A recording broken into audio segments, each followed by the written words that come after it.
Pemirsa, setelah menunggu 1 bulan lebih, akhirnya vaksin penyakit mulut dan kuku atau PMK diterima oleh Sumatera Selatan dan kini disimpan dalam laci pendingin di Dinas Ketahanan Pangan dan Peternakan Sumsel. Vaksin yang berasal dari Prancis tersebut untuk sementara diterima oleh Sumsel sebanyak 3.000 dosis dari 12.000 lebih yang diajukan.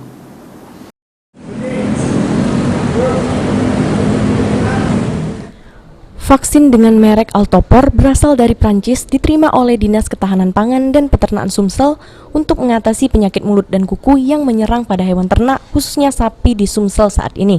Vaksin itu sendiri sudah diterima untuk sementara sebanyak 3.000 dosis dari 12.200 dosis yang diajukan oleh Pemprov Sumsel ke pihak pemerintah pusat dalam hal Kementerian Pertanian.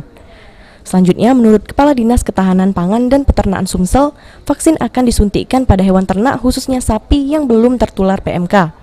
Untuk daerah yang menjadi fokus vaksinasi sendiri yaitu daerah penyangga. Yang terdampak itu dan juga hewan-hewan yang pernah sakit dan sembuh itu yang tidak boleh divaksin. Nah, dan juga ada jarak antar wilayah, antar kecamatan atau antar desa yang juga ada batasannya. Itu radius berapa yang tadinya ada di desa A itu terpapar, terkonfirmasi, desa B aman, maka desa B ini kita bisa lakukan vaksinasi, tetapi jaraknya. Untuk sementara rencananya vaksinasi akan dilakukan sebanyak 2 kali ke setiap hewan ternak.